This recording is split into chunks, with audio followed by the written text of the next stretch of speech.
ഹരേ കൃഷ്ണ. സമയമായിട്ടില്ലല്ലേ? ആയിട്ടില്ല. ഹരേ കൃഷ്ണ. ഓം നമോ ഭഗവത്തെ വാസുദേവായ. ഓം നമോ ഭഗവത്തെ വാസുദേവായ. ഓം നമോ ഭഗവത്തെ വാസുദേവായ. ഓം അജ്ഞാനതിമിരാന്ധസ്യ ജ്ഞാനാഞ്ജനാശലാകയ ചക്ഷുരുന്മീലിതം യേന തസ്മൈ ശ്രീ ഗുരവേ നമഃ. നമോ വിഷ്ണുപാദായ കൃഷ്ണപ്രേഷ്ഠായ ഭൂതലേ ശ്രീമതേ ഭക്തിവേദാന്ത സ്വാമിനിധി നാമിനെ. നമസ്തേ സാരസ്വതേ ദേവേ ഗൗരവാണി പ്രചാരിണേ നിർവിശേഷ ശൂന്യവാദി പാശ്ചാത്യദേശധാരിണേ. ജയ ശ്രീ കൃഷ്ണ ചൈതന്യ പ്രഭു നിത്യാനന്ദ ശ്രീ അദ്വൈത ഗദാധര ശ്രീവാസാദി ഗൗരഭക്തവൃന്ദ. ഹരേ കൃഷ്ണ കൃഷ്ണ കൃഷ്ണ ഹരേ ഹരേ, ഹരേ രാമ രാമ രാമ ഹരേ ഹരേ. ഹരേ കൃഷ്ണ. ശ്രീ ശ്രീ രാധാ ഗോവിന്ദ ടെമ്പിൾ ഇസ്കോൺ മാംഗ്ലൂരിന്റെ ഈശോപനിഷത്ത് ക്ലാസ്സിലേക്ക് എല്ലാവർക്കും സ്വാഗതം. ഹരേ കൃഷ്ണ. എല്ലാവർക്കും പ്രണാമം. അപ്പൊ നമ്മളിന്ന് പുതിയൊരു പുസ്തകം സ്റ്റാർട്ട് ചെയ്യാണ്. രണ്ടാമത്തെ ബുക്ക്, ലെവൽ 3യുടെ ഈശോപനിഷത്ത്. ഇന്നലെ എക്സാം എങ്ങനെ ഉണ്ടായിരുന്നു? നന്നായിരുന്നു. എല്ലാവർക്കും ഉപദേശാമൃതം കഴിഞ്ഞു, സന്തോഷായി അല്ലെ? പഠിച്ചു. ഉപദേശാമൃതം ഇപ്പൊ എല്ലാവർക്കും മനസ്സിലായി അല്ലേ? പ്രസില മാതാജി പറയണ കേൾക്കുന്നില്ല, മ്യൂട്ടാ. 2 മിനിറ്റും കൂടി വെയിറ്റ് ചെയ്യാം. നമുക്ക് എല്ലാവർക്കും ജോയിൻ ചെയ്യുന്നല്ലോ. 8:20 നമ്മൾ സമയം ഇട്ടിരിക്കുന്നത്. ഞാൻ ഇന്നലെ ലിങ്ക് മാറിക്കാൻ ഞാൻ കണ്ടില്ല മെസ്സേജ്. മാതാജി ഞാൻ കണ്ടപ്പോ ഞാൻ പറഞ്ഞത് അതാ, മാതാജി ലിങ്ക് മാറിയിട്ടുണ്ട്, വേഗം നോക്കി കേറിക്കോളെ. എഴുതാൻ പറ്റിയോ മാതാജിക്ക്? പറ്റിയോ? ഓ, എഴുതാൻ പറ്റി. മറ്റേ മാതാജിക്ക് പറ്റില്ല. ഞാനിങ്ങനെ മറ്റേ ലിങ്കിൽ, ഈ ലിങ്കിൽ ഞാൻ ഇന്നലെ ക്ലാസ് എടുക്കായിരുന്നു, ആ സമയത്ത് അവിടെ ആയിരുന്നു. അപ്പൊ അതുകൊണ്ട് കണ്ടവരെ ഞാൻ പറഞ്ഞത് അതുകൊണ്ടാ. മാറിയിട്ടുണ്ട്, വേഗം കേറിക്കോളെ. മാറിയിട്ട് നമ്മള് നോക്കണം, പരീക്ഷയുടെ ദിവസം പ്രത്യേകിച്ച് ലിങ്ക് നോക്കണം. കാരണം നമുക്ക് കൂടുതൽ സമയം വേണ്ടി വരുമല്ലോ. അപ്പൊ മറ്റുള്ള ക്ലാസ്സിന് ബുദ്ധിമുട്ടുണ്ടാവാതിരിക്കാൻ നമ്മൾ ഫ്രീ ഉള്ള ലിങ്ക് നോക്കുന്നത് അന്നത്തെ ദിവസം. അപ്പൊ നമുക്കും തിരക്കില്ല, ആർക്കും തിരക്കില്ലല്ലോ. അപ്പൊ ഹരേ കൃഷ്ണ. അപ്പൊ നമ്മുടെ ക്ലാസ്സിൽ ആരൊക്കെയാ ഭാഗവതം മേടിക്കാനുള്ളത്? നമ്മുടെ ക്ലാസ്സിലും കൂടി ചോദിക്കാനുള്ളൂ. 2 ക്ലാസ്സിൽ ചോദിക്കും. നമ്മളെടുക്കുന്ന നമ്മളെ ക്ലാസ് ഒന്ന്, നമ്മുടെ ക്ലാസ്സും ഇവിടെ മാത്രമേ ഉള്ളൂ. പിന്നെ ഇതിന് മുന്നത്തെ ക്ലാസ് 2 ക്ലാസ്സിൽ ആകെ ചോദിക്കാനുള്ളൂ. ബാക്കി എല്ലാ ക്ലാസ്സിലും കഴിഞ്ഞു റൗണ്ട്. നമ്മളെ ലാസ്റ്റ് വെച്ചതായിരുന്നു ഞാൻ വാങ്ങിച്ചില്ല. പ്രഭുവിന് മേടിക്കല്ലേ? പ്രഭു മേടിക്കാ പറഞ്ഞ രഞ്ജിത്ത് പ്രഭു മേടിക്കാലോ. പിന്നെ വേറെ പ്രദീപ് പ്രഭു മേടിക്കണ്ടല്ലേ? വേറെ ആരോ ഉള്ളത്? നമുക്ക് സമയം ഒന്ന് 2 മിനിറ്റ്, കാരണം എല്ലാവരും ജോയിൻ ചെയ്തോട്ടെന്ന് വെച്ചിട്ടാ. ഇന്ന് പുതിയ ക്ലാസ്സുമാണ്. നമ്മളെ ഇട്ട സമയം നമ്മൾ 8:20. അപ്പൊ നമ്മൾ തുടങ്ങാൻ പാടില്ലല്ലോ അതിന് മുന്നേ. രഞ്ജിത്ത് പ്രഭുവിന്റെ 8:15 കൊടുത്ത സമയം. 8:15 സമയം കൊടുത്തു. അതല്ലേ? അപ്പൊ പിന്നെ കുഴപ്പമില്ലായിരുന്നു. അതെ. അശോക് പ്രഭുവിനെ കണ്ട് കുറെ നാളായല്ലോ.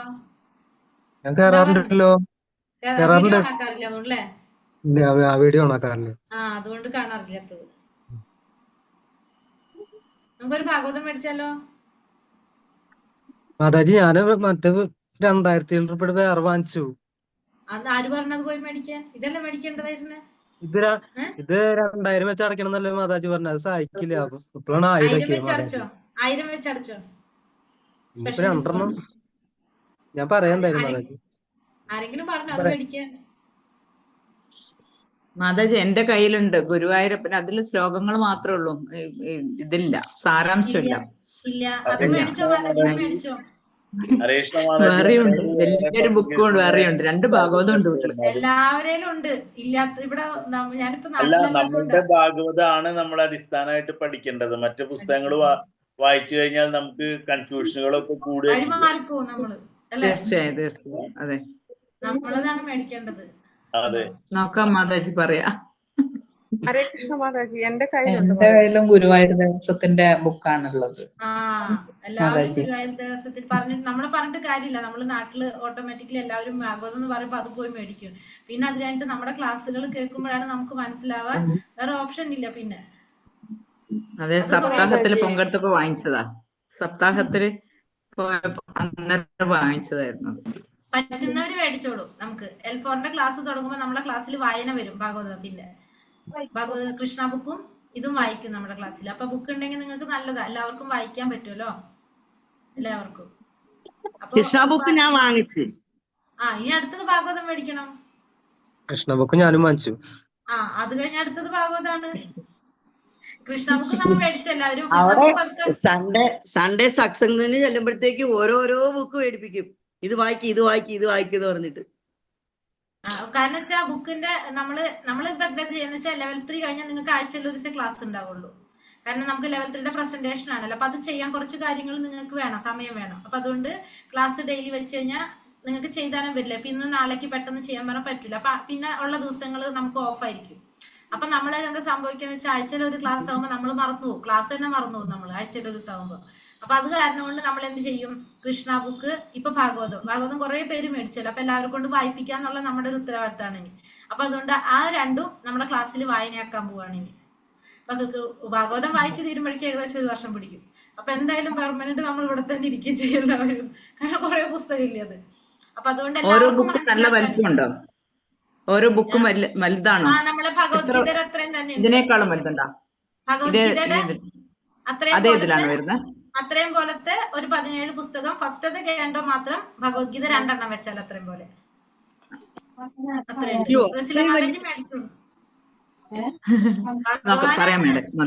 ഭഗവാനാണ് അത് തന്നെ. ഇത്രയും നമ്മൾ വായിച്ചു കഴിഞ്ഞാൽ തന്നെ എത്താനായിട്ട് ദൈവം ആരോ മാതാജി എടുത്ത് കാണിക്കണ്ടല്ലോ. അതാ ഇതുപോലുള്ള ബുക്കാണ്. കാണുന്നില്ല, നോക്കട്ടെ. രണ്ടാമത്തെ സ്കന്ധം ഇതാണ്. രണ്ടാമത്തെ സ്കന്ധം ഇപ്പൊ മാതാജി എടുത്തോണ്ടിരിക്കുന്നത്. ഞാനിപ്പോ എടുത്തിരിക്കുന്ന രണ്ടാമത്തെ സ്കന്ധം. പിന്നെ ഇവിടെ മൂന്നാമത്തെ സ്കന്ധം എന്റെ അടുത്തുണ്ട്. മൂന്നാമത്തെ സ്കന്ധം ഇതാണ്. നല്ല ഭംഗിയാണ്, ബുക്കുകൾ കാണാൻ തന്നെ നല്ല സ്റ്റൈലാണ്. ഇങ്ങനത്തെ 18 പുസ്തകം ഉണ്ട്. ഇതും അതെ. ഇത് വായിച്ച് തന്നെ മുഴുവനാക്കാനായിട്ട് നമ്മള് ഒരു ടാർജറ്റ് എടുക്കണം ഭഗവാന്റെ അടുത്ത്. അത് കംപ്ലീറ്റ് ചെയ്യണം. എന്നോട് അനുജത്തി പറഞ്ഞു മഹാരാജി മേടിക്കാൻ. ഞാൻ പറഞ്ഞു ഭഗവത്ഗീത ഞാൻ ഒരു പഠിച്ചിട്ടില്ല.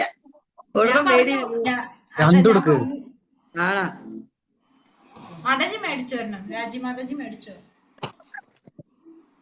നിങ്ങൾ എല്ലാരും മേടിച്ചോ? കാരണം ബുക്ക് വായിക്കാൻ ക്ലാസ്സിൽ ആള് വേണ്ടേ? എനിക്ക് മനസ്സിലായി. ഗുരുവായൂരത്തിന് പറഞ്ഞപ്പോ മനസ്സിലായി. കാണാനായിട്ട് ഗുരുവായൂരപ്പന്റെ പിക്ചറൊക്കെ വെച്ചിട്ടുള്ള നല്ല പുസ്തകം. പക്ഷെ ഈ പ്രഭു ഈ പുസ്തകം വെച്ച് രാവിലെ ക്ലാസ് അറ്റൻഡ് ചെയ്യുമ്പോ പ്രഭുവിന് വല്ലതും കാണുന്നുണ്ടോ ഇതില്? അത് കുഴപ്പമില്ല, ശ്ലോകങ്ങൾ കറക്റ്റാ. ശ്ലോകം പിന്നെ ആർക്കും മാറ്റാൻ പറ്റില്ലല്ലോ. ശ്ലോകം കറക്റ്റാ, പക്ഷെ ബാക്കിയുള്ള കാര്യങ്ങൾ വ്യത്യാസമായിരിക്കും. നമുക്ക് വായിച്ചാൽ മനസ്സിലാവും. നമ്മുടെ ബുക്ക് വായിച്ചാൽ മനസ്സിലാവും. നമുക്ക് എല്ലാവർക്കും മനസ്സിലാവുന്ന രീതിയിലാണത്. ആലോചിച്ചിട്ടൊന്ന് പറഞ്ഞോളൂ കേട്ടോ. എനിക്ക് ഗുരുവായൂർ പോയപ്പോ ഒരു ചെറിയ ഭഗവത്ഗീത കിട്ടി, ഫ്രീ ആയിട്ട് കിട്ടി. എന്നിട്ട് എന്തായാലും ആലോചിച്ചിട്ട് എല്ലാവരും പറയും. ഞാൻ നാളെ ചോദിക്കും. നാളെ പേര് എഴുതിയിരിക്കാൻ വലിയ പുസ്തകം വെച്ചിരിക്കും ഞാൻ എല്ലാവരുടെയും. നാളേക്ക് ആലോചിച്ചിട്ട് എല്ലാവരും പറയാം. എനിക്കുള്ള സേവനം തന്നിരിക്കുന്നത് ഭഗവത്ഗീത കൊടുക്കാനുള്ളതാണ്. ഹരേ കൃഷ്ണ മാതാജി. അപ്പൊ നാളേക്ക് എല്ലാവരും ബുക്സുകൾ കൊടുത്തു കഴിഞ്ഞു. ഓക്കെ മാതാജി, ഹരേ കൃഷ്ണ. അപ്പൊ നാളേക്ക് എല്ലാവരും ആലോചിച്ചിട്ട് പറയാം. നാളെ ഞാൻ വലിയ പുസ്തകം വെച്ചിരിക്കാം നമ്മുടെ ക്ലാസ്സിൽ നിന്ന് പേര് എടുക്കാനായിട്ട്. അല്ലെ? ബിന്ദു മാതാജി മേടിച്ചു നമ്മുടെ ക്ലാസ്സിൽ നിന്ന്. ഞാനിവിടെ എടപ്പള്ളി സ്കൂളിൽ 10 ഭഗവത്ഗീത പറഞ്ഞിട്ടുണ്ട് കൊടുക്കാൻ വേണ്ടി. ക്ലാസ് പഠിക്കുന്നത് മുഴുവൻ ഇവിടെ പുസ്തകം മേടിക്കുന്ന അവിടെ നിന്ന്. അതെങ്ങനെ ശരിയാവുമ്പോ പഠിക്കുന്ന സ്കൂളിൽ നിന്ന് തന്നെ ബുക്ക് മേടിക്കേണ്ടത്? ഞാൻ അവിടെ പോകുന്ന എല്ലാ സൺഡേ പഠിക്കുന്നത് അവരുടെ ക്ലാസ്സിൽ കയറാൻ പറഞ്ഞ് പറയുവാ. ഞാൻ പറഞ്ഞേ ഇല്ല, ഞാൻ ഇവിടെ കയറുന്നുണ്ട്. അവിടെ പഠിച്ചോ? അവിടെ പഠിച്ചോ? അവിടെ ആഴ്ചയിൽ ഒരു സെല ക്ലാസ് ഉണ്ടാവുള്ളൂ. അവിടെ ആഴ്ച ഒരു ദിവസം. പക്ഷെ ആ ടൈം നമ്മാനുമായിട്ട് ഒക്കൂല. അതാണ്. ഇവിടെ വീട്ടില് സുഖമായിട്ട് ഇരുന്നിട്ട് നമ്മൾ ഇഷ്ടത്തിനിരുന്ന് കേൾക്കാം ക്ലാസ്. ഇത്ര സുഖമായിട്ട്. ഹരേഷ്ണ. അപ്പൊ ആലോചിച്ചിട്ട് പറയൂട്ടോ, നോക്കിയിട്ട് ചെയ്യാം നമുക്ക്. നമുക്കിനി ക്ലാസ് ഇപ്പൊ എല്ലാവരും വന്നല്ലോ. 21 പേരായല്ലോ. നമ്മുടെ ക്ലാസ്സില് കുറഞ്ഞോ? എല്ലാവരും മതിയാക്കിയോ? മഴയുണ്ടോ? ഇല്ല. പിന്നെ എന്ത് പറ്റി? എല്ലാവരും മതിയായോ? ഹരേ കൃഷ്ണ. അപ്പൊ നമ്മുടെ പുതിയ പുസ്തകം തുടങ്ങാൻ. എന്ത് മാതാജി? മക്കൾക്കെല്ലാം പരീക്ഷ ഉണ്ടല്ലോ, അപ്പൊ പഠിപ്പിക്കുന്നുണ്ടാവും. സിന്ധു എല്ലാം അവിടെ വിറ്റു. ഒരാൾക്കേ കിട്ടിയുള്ളൂ. ഞാൻ അഡ്രസ് കൊടുത്തിട്ടുണ്ട്. ഹരേ കൃഷ്ണ. അപ്പൊ നമ്മൾ ഇന്ന് തൊട്ടിന് പുതിയ പുസ്തകം തുടങ്ങാണ്. ഈശോപനിഷത്ത്. ഉപദേശാമൃതം കഴിഞ്ഞു. നമ്മുടെ അടുത്ത പുസ്തകമാണ് ഈശോപനിഷത്ത്.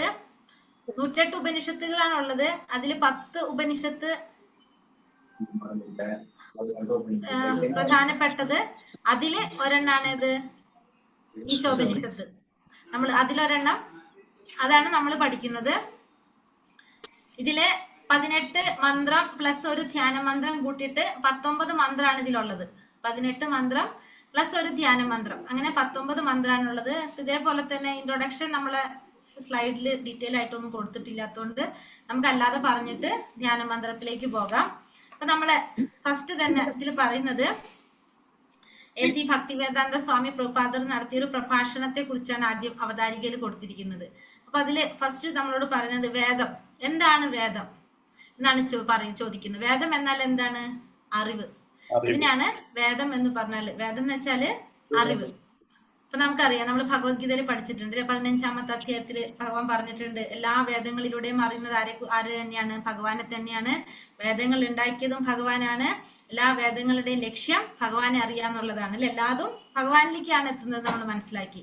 അപ്പോ ഇത് ഭഗവാന്റെ ശബ്ദ അവതാരാണെന്ന് പറയാം. നമുക്ക് വേദങ്ങളെ ഭഗവാന്റെ ശബ്ദ അവതാരമാണെന്ന് നമുക്ക് പറയാൻ സാധിക്കും. കാരണം എന്തുകൊണ്ടാണിത്? ഇത് വാമൊഴിയായിട്ടാണ് ഭഗവാൻ പറഞ്ഞു കൊടുത്തിരിക്കുന്നത്. വാമൊഴിയായിട്ട് ഭഗവാൻ പറഞ്ഞു കൊടുത്തതാണിത്. ആർക്കാണ് ഭഗവാൻ ഇത് ആദ്യമായിട്ട് പറഞ്ഞു കൊടുക്കുന്നത്? ഈ ജ്ഞാനം കൊടുത്തത് ആർക്കാണ് അറിയാമോ? ബ്രഹ്മാവിന്. ഭാഗവതത്തിൽ ആദ്യത്തെ ശ്ലോകത്തിൽ പറയുന്നതാണ് തേനേ ബ്രഹ്മഹൃദയ ആദി കവയെ മുഖ്യ സൂര്യ. അതായത് ബ്രഹ്മാവിന്റെ ഹൃദയത്തിലേക്കാണ് ഭഗവാൻ എന്ത് ചെയ്യുന്നത്? ഈ അറിവ് പകർന്നു കൊടുത്തത്. ബ്രഹ്മാവിന്റെ ഹൃദയത്തിലേക്ക് ഭഗവാൻ ഈ അറിവ് പകർന്നു കൊടുക്കുക ചെയ്യുന്നു. അപ്പോ വേദം എന്ന് വെച്ചാൽ എന്താണ് അർത്ഥം? അറിവ്. ആ അറിവ് ഭഗവാനിൽ നിന്നാണ് ഈ അറിവുകൾ മുഴുവനും ആർക്ക് കൊടുത്തത്?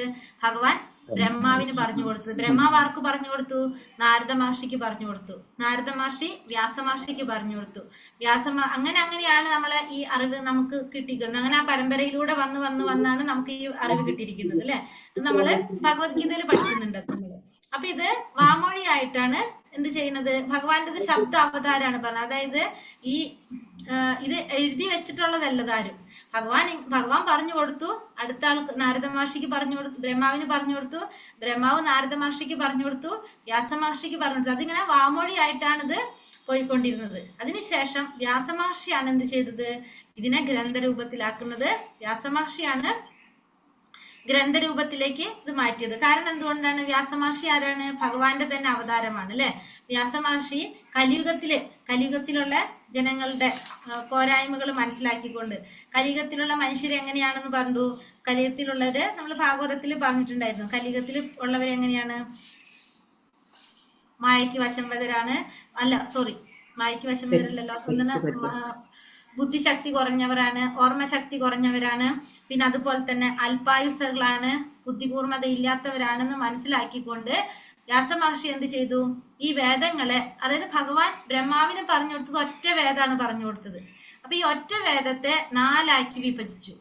ഒറ്റ വേദം 4 വിഭജിച്ചു. ഏതൊക്കെയാണ് 4 വേദങ്ങള്? ഋഗ്വേദം, സാമവേദം, അഥർവവേദം, യജുർവേദം. അങ്ങനെ 4 വേദങ്ങളായിട്ട് തിരിച്ചു. ആ 4 വേദങ്ങൾക്കും ഓരോ ശിഷ്യന്മാരെ ചുമതലപ്പെടുത്തുകയും ചെയ്തു. അതൊക്കെ ഭാഗവതത്തിൽ വരുന്നുണ്ട്. നമ്മള് വായിക്കുമ്പോ ഒക്കെ അറിയാൻ സാധിക്കും. അപ്പൊ അങ്ങനെ 4 വിഭജിച്ചു. 4 പേർക്ക് ചുമതലയും കൊടുത്തു. അങ്ങനെ കാരണം കലിയുഗത്തിലേക്ക് വന്നപ്പോ കലിയുഗത്തിലെ ഇപ്പൊ അവർക്കൊക്കെ എന്താണ് അത് പറഞ്ഞു കൊടുത്തപ്പോഴേക്കും അവർക്കൊക്കെ നല്ല മെമ്മറി ഉണ്ട്. അവർക്കൊക്കെ ആ സമയത്തുള്ളവർക്കൊക്കെ ഓർമ്മശക്തി ഉള്ളവരാണ്, ബുദ്ധിയുള്ളവരാണ്. നമ്മളെ കലിയുഗത്തിൽ പോലെയല്ല മറ്റുള്ള യുഗങ്ങളിലുള്ളവരുടെ സിറ്റുവേഷൻ. അപ്പൊ അതുകൊണ്ട് അവർക്കൊക്കെ അത് മനസ്സിലാക്കാനായിട്ടും ഓർമ്മിച്ചിരിക്കാനായിട്ടും സാധിക്കുമായിരുന്നു. പക്ഷെ കലിയുഗത്തിലുള്ള ജനങ്ങള് ഇത്തരത്തിലുള്ളവരാണ്. അവരുടെ പോരായ്മകൾ മനസ്സിലാക്കിക്കൊണ്ട് വ്യാസ മഹർഷി ഇതിനെ 4 വിഭജിച്ചു. ഓരോരുത്തരെ ഓരോ ചുമതല ഏൽപ്പിക്കുകയും ചെയ്തു. അങ്ങനെയാണ് 4 വേദങ്ങളായിട്ട് തിരിക്കുന്നത്. അപ്പോ നമുക്ക് മനസ്സിലാക്കാം, ഈ വേദങ്ങൾ എന്ന് പറഞ്ഞത് ആര് രചിച്ചതല്ല, മനുഷ്യരാൽ നിർമ്മിച്ചതല്ല. ഇതൊന്നും മനുഷ്യരല്ല ഇതൊന്നും നിർമ്മിച്ചത്. കാരണം ഭഗവാനിൽ നിന്നാണിത് വന്നിരിക്കുന്നത് എന്ന് നമുക്ക് മനസ്സിലാക്കാം. അപ്പൊ അതുകൊണ്ട് മനുഷ്യർക്ക് എന്തുണ്ട്? 4 ന്യൂനതകളുണ്ട് മനുഷ്യർക്ക്. നമ്മൾ ഭഗവത്ഗീതയിൽ പഠിച്ചിട്ടുണ്ട്. ഓർമ്മയുണ്ടോ ആർക്കെങ്കിലും മനുഷ്യർക്കുള്ള 4 ന്യൂനതകൾ ഏതൊക്കെയാണെന്ന്? തെറ്റുപറ്റുക, തെറ്റ് പറ്റുന്നു, മായമിക്ക് വശംവദനാകുന്നു, പിന്നെ ചതിക്കാനുള്ള അതായത് വഞ്ചിക്കാനുള്ള പ്രവണതയുള്ളവരാണ്. പിന്നെ ഇന്ദ്രിയങ്ങള് അപൂർണമാണ്. ഇന്ദ്രിയങ്ങള് അപൂർണമായിട്ട് നമ്മൾ കാണുന്നതല്ല യഥാർത്ഥ്യം, പക്ഷെ നമ്മൾ അത് കാണുന്നു. നമ്മൾ ഒന്നാമത്തെ ലെവലിൽ നമ്മളൊരു കാണാറുണ്ട് ഒരു പിക്ചർ, ഒരു ആപ്പിൾ ഒരു സൈഡ് മുറിച്ച് വെച്ചിട്ട് നമ്മൾ ഇപ്പുറത്തെ സൈഡിൽ കൂടെ നോക്കുമ്പോൾ എന്താണ് അത് പൂർണ്ണമായിട്ടുള്ള നല്ല പെർഫെക്റ്റ് ആയിട്ടുള്ള ഒരു ആപ്പിൾ ആയിട്ട് നമുക്ക് ഫീൽ ചെയ്യും. പക്ഷെ അതെങ്ങനെയാണ്? അത് ശരിയായിട്ടുള്ളതല്ല, കാരണം നമ്മുടെ ഇന്ദ്രിയങ്ങളുടെ അപൂർണതയാണത്. അപ്പൊ ഇത് 4 മനുഷ്യരുടെ ന്യൂനതകളായിട്ടാണ് നമുക്ക് പറയുന്നത്. അപ്പൊ ഈ വേദം, അപ്പൊ 4 മനുഷ്യരുടെ ന്യൂനതകള്. അപ്പൊ വേദം എന്ന് പറഞ്ഞാൽ എന്താണ്? അറിവാണെന്ന് പറഞ്ഞു. പിന്നെ നമ്മൾ പറഞ്ഞു ഇത് ഭഗവാന്റെ ശബ്ദ അവതാരമാണെന്ന് പറഞ്ഞു. ഇത് വാമൊഴിയായിട്ടാണ് പറഞ്ഞു കൊടുത്തിട്ടുള്ളത്. ആദ്യം അത് ബ്രഹ്മാവിന് പറഞ്ഞു കൊടുത്തു, നാരദ മഹർഷിക്ക് പറഞ്ഞു കൊടുത്തു, നാരദ മഹർഷി വ്യാസ മഹർഷിക്ക് പറഞ്ഞു കൊടുത്തു. പിന്നെ അത് കഴിഞ്ഞിട്ട് നമ്മളെ ന്യൂനതകൾ മനസ്സിലാക്കിക്കൊണ്ട്, കലിയുഗത്തിലുള്ളവരുടെ ന്യൂനതകൾ മനസ്സിലാക്കിക്കൊണ്ട് വ്യാസ മഹർഷി ഇതിനെ 4 ആക്കിയിട്ട് വിഭജിച്ചു എന്ന് പറഞ്ഞു. ഇനി ഈ വേദത്തിന് അപ്പോ നമ്മൾ ഇതിനെ വേറൊരു കാര്യം കൂടി പറയും, നമ്മുടെ ഇന്ദ്രിയങ്ങൾ അപൂർണമാണ്. നമ്മളെ ഈ വേദങ്ങളെ അമ്മയായിട്ടാണ് കണക്കാക്കപ്പെടുന്നത്. കാരണം എന്തുകൊണ്ടാണ് വേദങ്ങളെ അമ്മയായിട്ട് പറയുന്നത്? അമ്മ എന്ന് പറഞ്ഞൊരു സത്യമാണ്.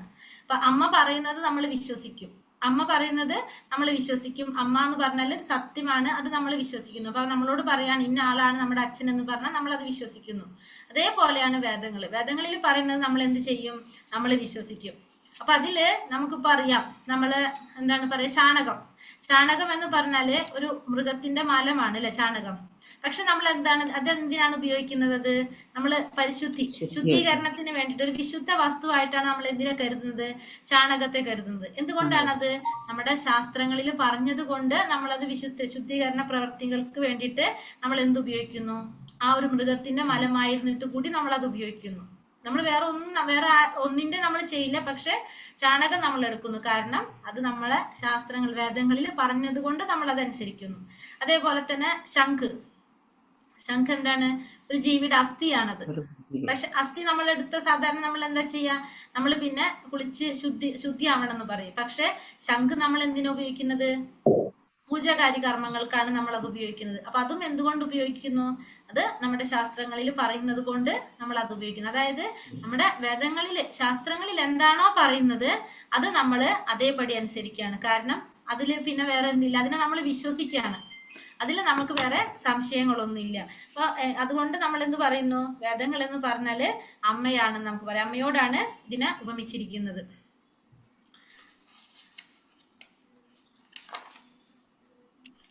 പിന്നെ പറയുന്നു വേദങ്ങളുടെ വേറൊരു പേര് നമുക്ക് എന്ത് പറയാം? ശ്രുതി എന്ന് പറയാം. കാരണം എന്തുകൊണ്ടാണ് ശ്രുതി എന്ന് പറയാം? കാരണം ശ്രവണത്തിൽ കൂടി കൈവന്നതാണിത്. കാരണം ഭഗവാൻ ഇത് ആർക്ക് പറഞ്ഞു കൊടുത്തു? എഴുതി കൊടുക്കല്ല ചെയ്യണല്ലേ, ആർക്ക് പറഞ്ഞു കൊടുത്തു? ബ്രഹ്മാവിന് പറഞ്ഞു കൊടുത്തു. ബ്രഹ്മാവ് നാരദ മഹർഷിക്ക് പറഞ്ഞു കൊടുത്തു, വ്യാസ മഹർഷിക്ക് പറഞ്ഞു കൊടുത്തു. അപ്പൊ അതെങ്ങനെയാണ്? ശ്രുതിയിലൂടെ, ശ്രവണത്തിലൂടെയാണ് ഈ അറിവ് വന്നത്. അതുകൊണ്ട് നമുക്ക് എന്ത് പറയാം? വേദം എന്ന് പറഞ്ഞാൽ വേദത്തിന് വേറൊരു പേരായിട്ട് നമുക്ക് എന്ത് പറയാം? ശ്രുതി എന്ന് പറയാനായിട്ട് സാധിക്കും. കാരണം അതെങ്ങനെയാ വന്നിരിക്കുന്നത്? ഈ അറിവ് ശ്രവണത്തിലൂടെയാണ് ഈ അറിവ് നമുക്ക് വന്നിരിക്കുന്നത്. അപ്പോ അതുകൊണ്ട് അതിനെ ശ്രുതി എന്ന് നമുക്ക് പറയാനായിട്ട് സാധിക്കും. പിന്നെ വന്നിട്ട് നമുക്ക് ഈ അറിവ് 3 തരത്തിൽ നമുക്ക് ഈ അറിവ് പറയാം. ഒന്ന് അനുമാനം, രണ്ടാമത്തത് നിഗമനം, മൂന്നാമത്തെ പ്രത്യക്ഷം. 3 തരത്തിൽ നമുക്ക് ഈ അറിവിനെ പറയാൻ സാധിക്കും. ഒന്ന് അനുമാനത്തിലൂടെ, നിഗമനത്തിലൂടെ, പ്രത്യക്ഷത്തിലൂടെ. അനുമാനം എന്ന് പറഞ്ഞാല്, അനുമാനം എന്ന് വെച്ചാൽ പൂർണ്ണമായിട്ടുള്ള അറിവ്, അതായത് ഭഗവാനിൽ നിന്ന് നേരിട്ട് വരുന്ന അറിവ്. അപ്പൊ നമുക്കത് എന്താണ്? 100% അത് കറക്റ്റ് ആയിരിക്കും. കാരണം പൂർണ്ണമായിട്ടുള്ളതാണ്, അത് പരിപൂർണമാണ്. ഭഗവാനിൽ നിന്ന് നേരിട്ട് കിട്ടുന്ന ഒരു അറിവാണത്, ഭഗവാനിൽ നിന്ന് നേരിട്ട് വന്നിട്ടുള്ള അറിവ്. അപ്പൊ നമുക്ക് അവിടെ എന്തില്ല? അനുമാനം എന്ന് പറഞ്ഞാൽ സംശയങ്ങളില്ല. അത് 100% എന്താണ്? സത്യമാണ്, കറക്റ്റ് ആണത്. അതാണ് അനുമാനം എന്ന് പറയാല്. കാരണം ഭഗവാനിൽ നിന്ന് നേരിട്ട് വന്നിട്ടുള്ള അറിവ്, അതാണ് അനുമാനം എന്ന് പറഞ്ഞാല്. അത് എപ്പോഴും എങ്ങനെയായിരിക്കും? അനുമാനം പൂർണ്ണമായിരിക്കും. പക്ഷെ നിഗമനം എന്ന് പറഞ്ഞാൽ എങ്ങനെയാണ്? അപൂർണമായിരിക്കും നിഗമനം. കാരണം നിഗമനം എന്ന് വെച്ചാൽ എങ്ങനെയാണ് വരുന്നത്? അത് സാങ്കല്പികമാണ്. ചിലപ്പോൾ അത് ശരിയാകാം, ചിലപ്പോൾ അത് ശരിയാവാതിരിക്കും. കാരണം അത് നിഗമനമാണത്, ഉറപ്പില്ല. നമുക്കത് കറക്റ്റ് ആണെന്ന് ഉറപ്പില്ല, തെറ്റൊന്നും ഉറപ്പില്ല. ചിലപ്പോൾ അത് ശരിയാകാം, ചിലപ്പോൾ അത് ശരിയാകാതിരിക്കാം. അതാണ് എന്ത് രണ്ടാമത്തെ നിഗമനം എന്ന് പറയുന്നത്. അപ്പൊ നിഗമനം സാങ്കല്പികമായിരിക്കും, ചിലപ്പോൾ അത് കറക്റ്റ് ആകാം, ചിലപ്പോൾ അത് കറക്റ്റ് ആകാതിരിക്കാം. പക്ഷെ അനുമാനം എങ്ങനെയാണ്? പൂർണ്ണമാണത്, കറക്റ്റ് ആയിരിക്കും, കാരണം ഭഗവാനിൽ നിന്ന് കിട്ടിയിട്ടുള്ള അറിവാണ്. രണ്ടാമത്തത് അങ്ങനെയല്ല, സാങ്കല്പികമാണ്, ചിലപ്പോൾ ശരിയാകാം, ശരിയാകാതിരിക്കാം. മൂന്നാമത്തത് പ്രത്യക്ഷം. പ്രത്യക്ഷം എന്ന് വെച്ചാല് നേരിട്ട് കാണുന്നത്. നേരിട്ട് കാണുന്നത് എങ്ങനെയാണ്? ശരിയാവോ ശരിയാവില്ലേ? നേരിട്ട് കാണുന്നത് എങ്ങനെയായിരിക്കും? നേരിട്ട് ശരിയായിരിക്കില്ല. കാരണം നമ്മുടെ ഇന്ദ്രിയങ്ങൾ എങ്ങനെയാണ്? അപൂർണമാണ് അല്ലെ? നമ്മുടെ ഇന്ദ്രിയങ്ങൾ അപൂർണമായത് കൊണ്ട് തന്നെ നമ്മൾ നേരിട്ട് കാണുന്ന കാര്യം എന്താവണം എന്നില്ല, ശരിയായതാവണം എന്നില്ല. നമ്മള് പ്രത്യക്ഷത്തിൽ നമ്മൾ കാണണമെങ്കിലും അത് ശരിയായ അറിവാകണം എന്നില്ല. ഇപ്പൊ നമ്മളിപ്പോ ആപ്പിളിന്റെ ഉദാഹരണം പറഞ്ഞ പോലെ ഒരു സൈഡേ നമ്മൾ കാണുന്നുള്ളൂ, അത് മുഴുവനായിട്ട് ഉള്ളൊരു ആപ്പിൾ അല്ല, അതൊരു ഭാഗം നമ്മൾ മുറിച്ച് വെച്ചിരിക്കുകയാണ്. നമുക്കത് നമ്മളെ കണ്ണിൽ കാണുമ്പോ എങ്ങനെയാണ് അത് മുഴുവനായിട്ടുള്ള പോലെ തോന്നാം, പക്ഷെ അതെങ്ങനെയല്ല, ശരിയാകണം എന്നില്ല. അപ്പൊ അതുകൊണ്ട് അത് എങ്ങനെയാവില്ല, അതും പൂർണ്ണമായിരിക്കണമെന്നില്ല. അപ്പൊ പൂർണ്ണമായ അറിവെന്ന് പറയുന്നത് ഏതാണ്? അനുമാനമാണ്. അത് ആരിൽ നിന്ന് കിട്ടുന്നത്? ഭഗവാനിൽ നിന്ന് നേരിട്ടുള്ള അറിവ്. അത് മാത്രമാണ് പൂർണ്ണമായിട്ടുള്ളത്. മറ്റ് നിഗമനമായാലും പ്രത്യക്ഷമായാലും എപ്പോഴും എങ്ങനെയായിരിക്കാം? അപൂർണമായിരിക്കാം. ചിലപ്പോൾ അത് കറക്റ്റ് ആകാം, ചിലപ്പോൾ കറക്റ്റ് ആകാതിരിക്കാം. രണ്ടും നിഗമനവും പ്രത്യക്ഷവും രണ്ടും അങ്ങനെയായിരിക്കാം എന്ന് പറയാം നമുക്ക്. പിന്നെ അത് കഴിഞ്ഞിട്ട് അടുത്തത് പറയുന്നത് നമ്മള് വേദാന്ത സൂത്രത്തെ കുറിച്ച് പറയുന്നുണ്ട്. വേദാന്ത സൂത്രം എന്ന് പറഞ്ഞ എന്താണ്? ഈ വേദങ്ങള് നമ്മൾ എല്ലാവർക്കും മനസ്സിലാക്കാൻ സാധിക്കണമെന്നില്ല. ഈ വേദങ്ങള് നമുക്ക് മനസ്സിലാക്കാൻ സാധിക്കണമെന്നില്ല. നമുക്ക് അതിൽ ആശയങ്ങളും അതിൽ പറഞ്ഞിരിക്കുന്ന കാര്യങ്ങളും കുറെ നമുക്ക് പരസ്പര വിരുദ്ധമായിട്ടൊക്കെ നമുക്ക് തോന്നാം. നമുക്ക് മനസ്സിലാക്കാനായിട്ട് സാധിക്കണമെന്നില്ല എല്ലാവർക്കും എല്ലായ്പ്പോഴും. അപ്പോൾ ഇത് ശരിയായിട്ട് മനസ്സിലാക്കാൻ അല്ലെങ്കിൽ പഠിക്കാൻ സാധിക്കാത്തവർക്ക്, അല്ലെങ്കിൽ സമയമില്ലാത്തവർക്ക്, ഇത് വായിക്കാനായിട്ട് എല്ലാ കാര്യങ്ങളും അറിയാൻ സാധിക്കാത്തവർക്ക് അത് മനസ്സിലാക്കാവുന്ന വിധത്തിൽ അതിനെ ക്യാപ്സ്യൂൾ രൂപത്തിലാക്കി, ഒരു ക്യാപ്സ്യൂൾ രൂപത്തില് ആക്കി. അതിനെയാണ് പറയാ ക്യാപ്സ്യൂൾ രൂപത്തിൽ. അതാണ് വേദാന്ത സൂത്രം എന്ന് പറയുന്നത്. അപ്പൊ അതൊരു ക്യാപ്സ്യൂൾ. ഇപ്പൊ അതായത് ജന്മത്യാസയ, പിന്നെ അതുപോലെ തന്നെ തത്വമസി, അഥതോ ബ്രഹ്മ ജിജ്ഞാസ, ഇതൊക്കെ എന്ന് പറഞ്ഞാല് അതിന് മീനിങ് ഉണ്ട്, കറക്റ്റ് ആയിട്ട് ആ മീനിങ്ങുകൾ ഉണ്ടാവും കുറെ. അപ്പൊ അതിനെ ഇപ്പൊ എന്താ പറയാ, അഥതോ ബ്രഹ്മ ജിജ്ഞാസ എന്ന് പറഞ്ഞാല് അതൊരു ക്യാപ്സ്യൂൾ രൂപത്തിലാക്കിയിരിക്കുന്നതാണ്. അതിന് എന്നിട്ട് എന്ത് ചെയ്യും? നരേഷൻ കൊടുക്കും, അതിനെ കുറിച്ച് ഡീറ്റെയിൽ ആയിട്ട് അവിടെ എഴുതി കൊടുക്കുക. അപ്പൊ നമുക്ക് എന്ത് മനസ്സിലാക്കാം? അത് വായിച്ചാല് അത് ഡീറ്റെയിൽ ആയിട്ട് അറിയാനായിട്ട് സാധിക്കും. അതാണ് എന്ത് പറയുന്നത്? വേദാന്ത സൂത്രം എന്ന് പറയുന്നത്. അതായത് വേദാന്ത സൂത്രം എന്ന് വെച്ചാല് നമുക്ക് മനസ്സിലാക്കാൻ സാധിക്കാത്ത അല്ലെങ്കിൽ അങ്ങനത്തെ കാര്യങ്ങള് ഒരു ക്യാപ്സ്യൂൾ രൂപത്തിലാക്കി രചിച്ചിരിക്കുന്നതാണ് എന്ത്? വേദാന്ത സൂത്രം എന്ന് പറയുന്നത്. ഇതിനെല്ലാം വ്യാഖ്യാനങ്ങൾ ഉണ്ടാവും. അപ്പൊ അത് മനസ്സിലാക്കുക, അതാണ് വേദാന്ത സൂത്രം എന്ന് പറയുന്നത്. അപ്പൊ ഇനി ഉപനിഷത്ത് എന്ന് വെച്ചാൽ എന്താണ് അർത്ഥം? അത് നമ്മൾ പറഞ്ഞില്ല അല്ലെ. ഉപനിഷത്ത് എന്ന് പറഞ്ഞാൽ എന്താ അർത്ഥം? എന്ന് വെച്ചാൽ എന്താ അർത്ഥം? ഇരിക്കുക. നിഷത്ത് എന്ന് വെച്ചാല് അടുത്തിരിക്കുക, അടുത്ത്. ഇപ്പൊ നിഷത്ത് എന്ന് വെച്ചാൽ അടുത്തിരിക്കുക. ആരുടെ അടുത്തിരിക്കുമ്പോഴാണ് നമുക്ക് അജ്ഞാനം മാറുന്നത്? ആരുടെ അടുത്ത് നമ്മൾ ഇരിക്കേണ്ടത്? അപ്പൊ ഗുരുവിന്റെ അടുത്ത് അല്ലെ. ഭഗവാൻ എന്ന് പറഞ്ഞാൽ, ഗുരു എന്ന് പറഞ്ഞാൽ ആരാണ്? ഭഗവാന്റെ പ്രതിനിധിയാണ്. നമുക്ക് ഭഗവാന്റെ അടുത്തിരിക്കണമെങ്കിൽ നമുക്ക് ഭഗവാനെ കാണാൻ സാധിക്കുന്നില്ല. കാരണം നമ്മുടെ ഇന്ദ്രിയങ്ങൾ എങ്ങനെയാണ്? ഭൗതിക മാലിന്യങ്ങൾ നിറഞ്ഞതാണ് നമ്മുടെ ഇന്ദ്രിയങ്ങൾ. അപ്പൊ നമുക്ക് ഭഗവാനെ കാണാൻ സാധിക്കില്ല. പക്ഷെ പ്രത്യക്ഷത്തിലുള്ള ഭഗവാനെ നമുക്ക് ആരിലൂടെ കാണാൻ സാധിക്കും? പ്രത്യക്ഷത്തില് ഭഗവാൻ ആരിലൂടെ കാണാൻ സാധിക്കും? ഗുരുവിലൂടെ കാണാൻ സാധിക്കും അല്ലെ. അപ്പൊ ഉപനിഷത്ത് എന്ന് പറഞ്ഞാൽ ഉപാന്ന് വെച്ചാൽ ഇരിക്കുക, നിഷത്ത് എന്ന് വെച്ചാൽ അടുത്ത് ഇരിക്കുക. ഉപാന്ന് വെച്ചാൽ ഇരിക്കുക, നിഷത്ത് എന്ന് വെച്ചാൽ അടുത്തിരിക്കുക. ആരുടെ അടുത്തിരിക്കുക? ഗുരുവിന്റെ അടുത്തിരിക്കുക. ഗുരുവിന്റെ അടുത്തിരിക്കുമ്പോഴുള്ള ഗുണം എന്താണ്? നമ്മുടെ അജ്ഞാനം ഇല്ലാതാവും അല്ലെ. അജ്ഞാനം മാറുമ്പോൾ അവിടെ എന്ത് വരും? ജ്ഞാനത്തിന്റെ പ്രകാശം വരും. അപ്പൊ ഗുരുവിന്റെ അടുത്തിരിക്കുമ്പോഴാണ് നമുക്ക് എന്ത് കിട്ടുന്നത്? നമ്മുടെ അജ്ഞാനം നശിക്കുന്നതും ജ്ഞാനം പ്രകാശിക്കുന്നതും, ജ്ഞാനം വരുന്നതും ഗുരുവിന്റെ അടുത്തിരിക്കുമ്പോഴാണ്.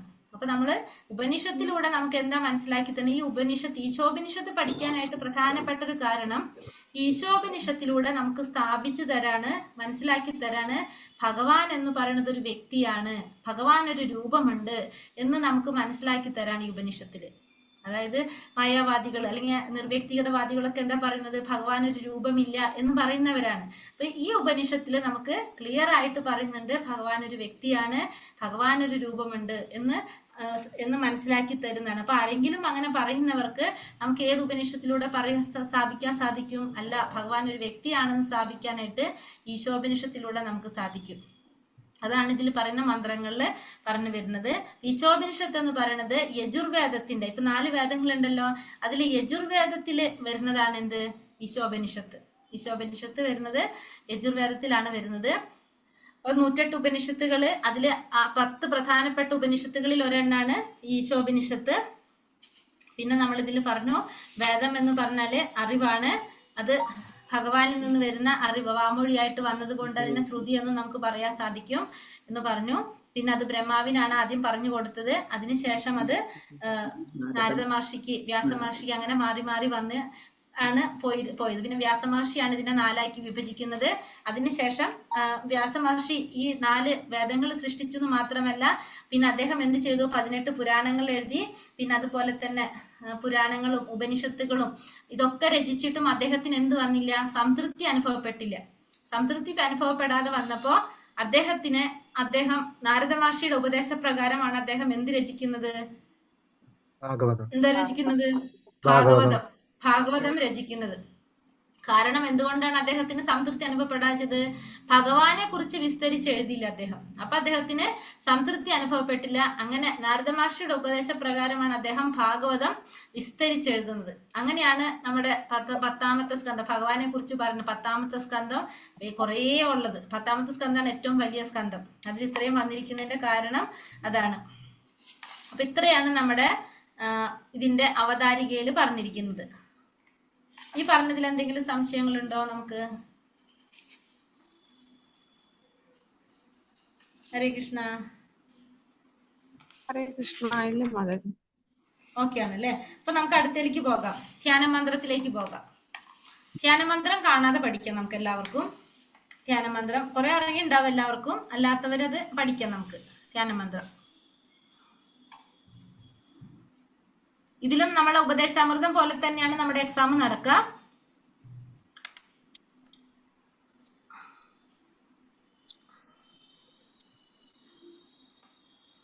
ശ്രീ ശ്രീ രാധാ ഗോവിന്ദ് की जय, श्रील प्रभुपाद की जय.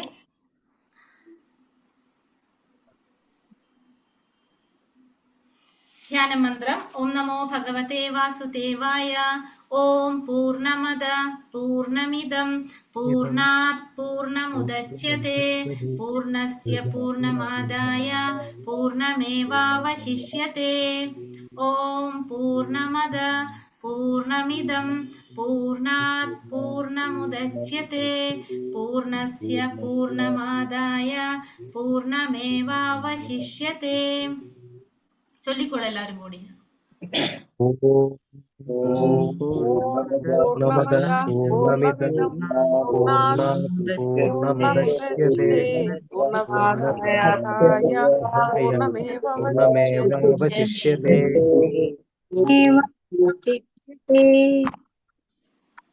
ഹരേ കൃഷ്ണ. അപ്പൊ എന്താണ് ഇതിന്റെ അർത്ഥം? പരമദിവ്യോത്തമ പുരുഷൻ സത്യവും പൂർണ്ണവുമാകയാൽ അദ്ദേഹത്തിൽ നിന്ന് ഉത്ഭവിക്കുന്ന എല്ലാ ഹരേ കൃഷ്ണ. പരമദിവ്യോത്തമ പുരുഷൻ സത്യവും പൂർണ്ണവുമാകയാൽ, അപ്പൊ ഭഗവാൻ സത്യമാണ്, പൂർണ്ണനാണ്. അതുകൊണ്ട് തന്നെ അദ്ദേഹത്തിൽ നിന്ന് ഉത്ഭവിക്കുന്ന ഈ പ്രാതിഭാസിക പ്രപഞ്ചവും അതുപോലെ മറ്റുള്ളവയും പരിപൂർണമാണ്. അപ്പൊ ഭഗവാനിൽ നിന്ന് ഉത്ഭവിക്കുന്നതെല്ലാം എങ്ങനെയാണ്? പരിപൂർണമാണ്. കാരണം ഭഗവാൻ സത്യമാണ്, പൂർണ്ണനാണ്. പരമദിവ്യോത്തമ പുരുഷനായ ഭഗവാൻ സത്യമാണ്, പൂർണ്ണനാണ്. അതുകൊണ്ട് തന്നെ അദ്ദേഹത്തിൽ നിന്ന് ഉത്ഭവിക്കുന്ന ഈ പ്രാതിഭാസിക പ്രപഞ്ചവും അതുപോലെ മറ്റുള്ളതും എല്ലാം എങ്ങനെയായിരിക്കും? പരിപൂർണമായിരിക്കും. പൂർണ്ണതയിൽ നിന്നുണ്ടാകുന്ന എന്തും സ്വയം പരിപൂർണങ്ങളാണ്. പൂർണ്ണതയിൽ നിന്ന് ഉത്ഭവിക്കുന്നതെല്ലാം എങ്ങനെ തന്നെയായിരിക്കും? സ്വയം പരിപൂർണങ്ങളായിരിക്കും. ഭഗവാൻ സമ്പൂർണനായതുകൊണ്ട് അദ്ദേഹത്തിൽ നിന്ന് അനേകം പൂർണ്ണങ്ങൾ ഉത്ഭവിച്ചാലും ഭഗവാൻ സമ്പൂർണനായി തന്നെ അവശേഷിക്കുന്നു. അപ്പൊ ഭഗവാനിൽ നിന്ന് അനേകം പൂർണ്ണങ്ങൾ ഉത്ഭവിച്ചാലും ഭഗവാൻ എങ്ങനെ തന്നെ അവശേഷിക്കും? സമ്പൂർണനായിട്ട് തന്നെ അവശേഷിക്കും. കാരണം ഭഗവാൻ എങ്ങനെയാണ്? ഭഗവാൻ സമ്പൂർണനാണ്. അപ്പൊ സമ്പൂർണനായ ഒരു വ്യക്തിക്കാണ് എന്ത് ഉത്ഭവിപ്പിക്കാൻ സാധിക്കുന്നത്? പൂർണ്ണങ്ങൾ ഉത്ഭവിപ്പിക്കാനായിട്ട് സാധിക്കുന്നത്. അപ്പൊ ഭഗവാൻ, പരമദിവ്യോത്തമ പുരുഷനായ ഭഗവാൻ സത്യമാണ്, പൂർണ്ണനാണ്. അതുകൊണ്ട് തന്നെ അദ്ദേഹത്തിൽ നിന്ന് ഉത്ഭവിക്കുന്ന പ്രാതിഭാസിക പ്രപഞ്ചവും മറ്റുള്ളതും എല്ലാം എങ്ങനെയായിരിക്കും? പരിപൂർണങ്ങളായിരിക്കും. ആ പൂർണ്ണതയിൽ നിന്നുണ്ടാകുന്നത് എന്തും എങ്ങനെയാണ്? സ്വയം പൂർണ്ണങ്ങളാണ്. പൂർണ്ണതയിൽ നിന്ന് ഉത്ഭവിക്കുന്നതെല്ലാം എങ്ങനെയാണ്? സ്വയം പരിപൂർണങ്ങളാണ്. ഭഗവാൻ സമ്പൂർണനായതുകൊണ്ട് തന്നെ അദ്ദേഹത്തിൽ നിന്ന് അനേകം പൂർണ്ണങ്ങൾ ഉത്ഭവിച്ചാലും ഭഗവാൻ എങ്ങനെ നിലനിൽക്കും? സമ്പൂർണനായിട്ട് തന്നെ ഭഗവാൻ അവശേഷിക്കും എന്നാണ് ധ്യാന മന്ത്രത്തിൽ പറയുന്നത്. അപ്പൊ ആ ധ്യാന മന്ത്രവും ഇതിന്റെ മീനിങ്ങും നമുക്ക് പഠിക്കാം. അപ്പൊ പരമദിവ്യോത്തമ പുരുഷൻ എങ്ങനെയാണ്? സത്യമാണ്, പൂർണ്ണനാണ്. ഇവിടെ പറയുന്നുണ്ട് പോയിന്റ് ആയിട്ട്, പരമദിവ്യോത്തമ പുരുഷൻ സത്യമാണ്, പൂർണ്ണനാണ്. അപ്പൊ ഭഗവാൻ സത്യമാണ്, പൂർണ്ണമാണ്. അദ്ദേഹത്തിൽ നിന്ന് ഉത്ഭവിക്കുന്ന ഈ പ്രാതിഭാസിക പ്രപഞ്ചവും അതുപോലെ മറ്റുള്ളതും എങ്ങനെയാണ്? പരിപൂർണമാണ്. അപ്പൊ ഭഗവാനിൽ നിന്ന് ഉത്ഭവിക്കുന്ന ഈ പ്രാതിഭാസിക പ്രപഞ്ചം, ഭഗവാനിൽ നിന്ന് ഉത്ഭവിക്കുന്ന ഈ പ്രപഞ്ചവും അതുപോലെ മറ്റുള്ളതെല്ലാം എങ്ങനെയായിരിക്കും? പരിപൂർണങ്ങളായിരിക്കും. പൂർണ്ണതയിൽ നിന്നുണ്ടാകുന്നതെല്ലാം എങ്ങനെയാണ്? സ്വയം പരിപൂർണങ്ങളാണ്. പൂർണ്ണതയിൽ നിന്ന് ഉത്ഭവിക്കുന്നതെല്ലാം സ്വയം പരിപൂർണങ്ങൾ തന്നെയായിരിക്കും. ഭഗവാൻ സമ്പൂർണനാകിയാൽ അദ്ദേഹത്തിൽ നിന്ന് അനേകം പൂർണ്ണങ്ങൾ ഉത്ഭവിച്ചാലും ഭഗവാൻ എങ്ങനെ തന്നെ അവശേഷിക്കും? ഭഗവാൻ സമ്പൂർണനായിട്ട് തന്നെ അവശേഷിക്കും. ഇതാണ് ഇതിൽ പറയുന്നത്, ധ്യാന മന്ത്രത്തിൽ പറയുന്നത്. മനസ്സിലാവുണ്ടോ? ഹരേ കൃഷ്ണ. ഹരേ കൃഷ്ണ. ഉണ്ട് മാതാജി. ഇപ്പൊ പറയുന്നു ഭഗവാൻ പരമദിവ്യോത്തമ പുരുഷനായ ഭഗവാൻ സത്യമാണ്. ഭഗവാൻ സത്യമാണ്, പൂർണ്ണമാണ്. ഭഗവാനിൽ നിന്ന് ഉത്ഭവിക്കുന്നതെല്ലാം എങ്ങനെയായിരിക്കും? പരിപൂർണങ്ങളായിരിക്കും. പൂർണ്ണതയിൽ നിന്നുണ്ടാകുന്നതെല്ലാം സ്വയം പരിപൂർണങ്ങളാണ്. ഭഗവാൻ സമ്പൂർണനായത് കൊണ്ട് തന്നെ അദ്ദേഹത്തിൽ നിന്ന് എത്ര പൂർണ്ണങ്ങൾ ഉത്ഭവിച്ചാലും ഭഗവാൻ എങ്ങനെ തന്നെ അവശേഷിക്കും? ഭഗവാൻ സമ്പൂർണനായിട്ട് തന്നെ അവശേഷിക്കും. കാരണം ഭഗവാൻ സത്യമാണ്, പൂർണ്ണനാണ്. അതുകൊണ്ട് ഭഗവാനിൽ നിന്ന് എത്ര പൂർണ്ണങ്ങൾ ഉത്ഭവിച്ചാലും ഭഗവാൻ എങ്ങനെ തന്നെ അവശേഷിക്കും? സമ്പൂർണനായിട്ട് തന്നെ അവശേഷിക്കും എന്നാണ് ധ്യാന മന്ത്രത്തില് പറയുന്നത്. അപ്പൊ പൂർണ്ണത എന്ന് പറഞ്ഞ ആശയത്തെ 3 ഭാവത്തിൽ നമുക്ക് പറയാനായിട്ട് സാധിക്കും. ആത്മസാക്ഷാത്കാരം നേടുന്ന 3 ഭാവങ്ങൾ നമ്മൾ ഭഗവത്ഗീതയിൽ പഠിച്ചത്. ആ പരമദിവ്യോത്തമ പുരുഷനായ ഭഗവാൻ സത്ത് ചിത്താനന്ദ വിഗ്രഹനാണ്. സത്ത് ചിത്താനന്ദ വിഗ്രഹനാണ് ആര്? ഭഗവാൻ. നിരാകാര ബ്രഹ്മസാക്ഷാത്കാരം എന്നത് അവിടുത്തെ സദ്ഭാവത്തിന്റെ അഥവാ സനാതനത്വത്തിന്റെ സാക്ഷാത്കാരം മാത്രമേ ആകുന്നുള്ളൂ. അപ്പോ നിരാകാര ബ്രഹ്മം നമുക്കറിയാം. ബ്രഹ്മത്തെ സാക്ഷാത്കരിക്കുക 3 ഭാവങ്ങൾ. സത്ത് ചിത്താനന്ദം എന്ന് പറഞ്ഞാല് പരമസത്യത്തിന്റെ 3 ഭാവങ്ങൾ: ബ്രഹ്മം, പരമാത്മാ, ഭഗവാൻ. ആ ബ്രഹ്മ സാക്ഷാത്കാരം എന്ന് പറഞ്ഞാൽ എന്താണ്? സത്ത് മാത്രമേ അവിടെ സാക്ഷാത്കാരാവുന്നുള്ളൂ. സത്ത് എന്ന് വെച്ചാൽ എന്താണ്? ശാശ്വതമായിട്ടുള്ളത്. സത്ത് എന്ന് വെച്ചാൽ ശാശ്വതമായിട്ടുള്ളത്. ചിത്ത് എന്ന് വെച്ചാൽ എന്താണ്? അറിവ് അല്ലെങ്കിൽ ജ്ഞാനം. ആനന്ദം എന്ന് വെച്ചാലോ പരമാനന്ദം. അപ്പൊ സത്ത് ചിത്ത് ആനന്ദം എന്ന് വെച്ചാല് സത്ത് എന്ന് വെച്ചാൽ ശാശ്വതമായിട്ടുള്ളത്, ചിത്ത് എന്ന് വെച്ചിട്ടുണ്ടെങ്കിൽ അറിവ്, ആനന്ദം എന്ന് വെച്ചാല് പരമാനന്ദം. അപ്പൊ നിരാകാര ബ്രഹ്മസാക്ഷാത്കാരം. ബ്രഹ്മസാക്ഷാത്കാരത്തിൽ നമുക്ക് എന്തു മാത്രമേ സാക്ഷാത്കരിക്കാൻ സാധിക്കുള്ളൂ? സത്ത് മാത്രം, ശാശ്വതമായിട്ടുള്ളത് മാത്രം എന്നാണ് നമുക്ക് പറയാ. ഈ ബ്രഹ്മത്തെ സാക്ഷാത്കരിക്കുമ്പോ സത്ത് മാത്രമേ നമുക്ക് സാക്ഷാത്കാരാകുന്നുള്ളൂ. പരമാത്മാ സാക്ഷാത്കാരമാണെങ്കിലോ സത്തും ചിത്തും സാക്ഷാത്കരിക്കാൻ സാധിക്കും. അതായത് സത്ത് എന്ന് വെച്ചാൽ ശാശ്വതമായിട്ടുള്ളത്, ചിത്ത് എന്ന് വെച്ചിട്ടുണ്ടെങ്കിൽ ജ്ഞാനം. അത് രണ്ടും സാക്ഷാത്കരിക്കാൻ നമുക്ക് എന്തിലൂടെ സാധിക്കും? പരമാത്മാ സാക്ഷാത്കാരത്തിലൂടെ സാധിക്കും. ഭഗവത് സാക്ഷാത്കാരമാണെങ്കിലോ സത്ത് ചിത്ത് ആനന്ദം. ആനന്ദവും നമുക്ക് എന്തിൽ കിട്ടും? ഭഗവത് സാക്ഷാത്കാരത്തില്, പരമദിവ്യോത്തമ പുരുഷനായ ഭഗവത് സാക്ഷാത്കാരത്തിൽ കിട്ടും. അപ്പൊ ഭഗവാൻ ആരാണ്? സത്ത് ചിത്ത് ആനന്ദനാണ്. ഭഗവാനിൽ സാക്ഷാത്കരിക്കുമ്പോൾ സത്തും ചിത്തും ആനന്ദവും കിട്ടും. ബ്രഹ്മസാക്ഷാത്കാരാണെങ്കിൽ സത്ത് മാത്രം, പരമാത്മാ സാക്ഷാത്കാരമാണെങ്കിൽ സത്തും ചിത്തും, ഭഗവത് സാക്ഷാത്കാരമാണെങ്കിൽ സത്ത് ചിത്ത് ആനന്ദം സാക്ഷാത്കരിക്കാൻ സാധിക്കും. ഇനി അവിടുത്തെ എല്ലാ അതീന്ദ്രിയ ഗുണങ്ങളുടെയും സാക്ഷാത്കാരമാണ് എന്ത്? ഭഗവത് സാക്ഷാത്കാരം എന്ന് പറയുന്നത്. ഇതാണ് ഭഗവത് സാക്ഷാത്കാരം. അപ്പോൾ ഒരാൾ പരമപുരുഷനെ സാക്ഷാത്കരിക്കുമ്പോൾ അയാൾ നിരപേക്ഷ സത്യത്തിന്റെ ഈ ഭാവങ്ങളൊക്കെ പൂർണ്ണമായി സാക്ഷാത്കരിക്കുന്നു. അപ്പൊ പരമപുരുഷനെ സാക്ഷാത്കരിക്കുമ്പോഴാണ് ആ വ്യക്തിക്ക് എന്ത് സാധിക്കുന്നത്? ഈ പരമസത്യത്തിന്റെ ഈ ഭാവങ്ങളെ മുഴുവനും സാക്ഷാത്കരിക്കാനായിട്ട് സാധിക്കുന്നത്. വിഗ്രഹ എന്നാൽ രൂപം എന്നർത്ഥം. അപ്പൊ അങ്ങനെ പൂർണ്ണ സത്ത രൂപരഹിതനല്ല. അപ്പൊ അതുകൊണ്ട് നമ്മളോട് പറയാണ് ആ വിഗ്രഹം എന്നാണ് പറയുന്നത്. വിഗ്രഹം എന്ന് പറഞ്ഞാൽ എന്താണ്? അവിടെ രൂപമുണ്ട്.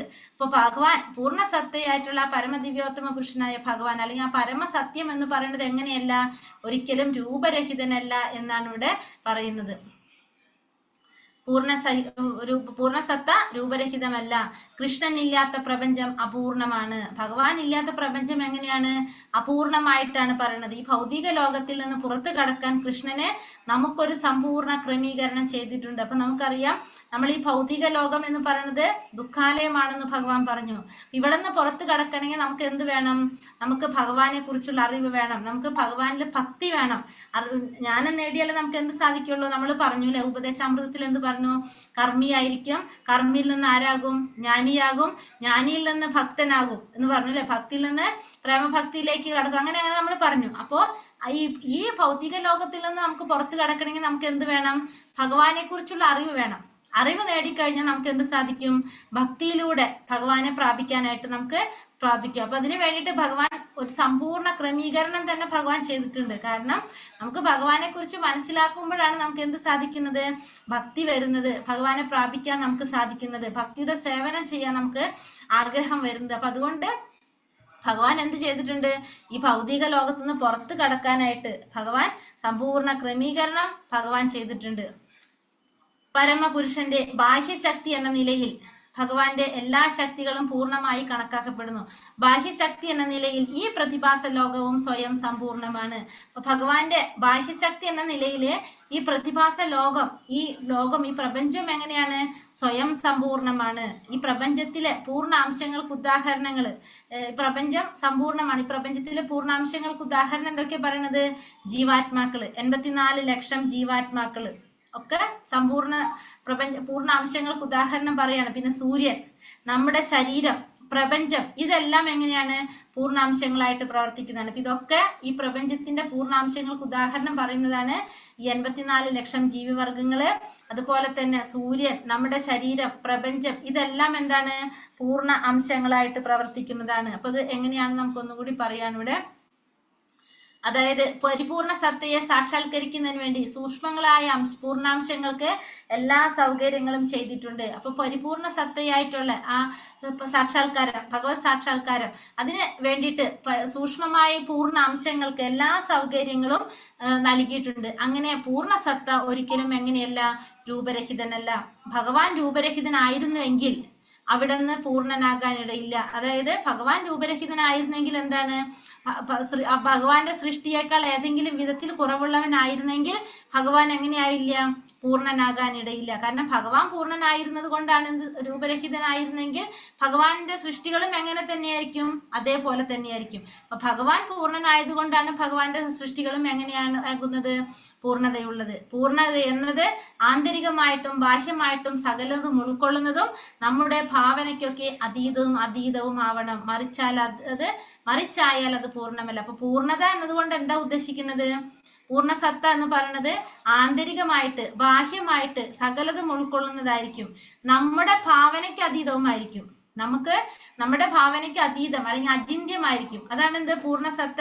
പൂർണ്ണത എന്ന് പറയുന്നത് എന്തിനാണ്? ആന്തരികമായാലും ബാഹ്യമായാലും സകലം ഇതും ഉൾക്കൊള്ളുന്നതാണ്. നമ്മുടെ ഭാവനയ്ക്ക് അതീതമായിരിക്കും. അങ്ങനെയാണെങ്കിൽ അതെന്താണ്?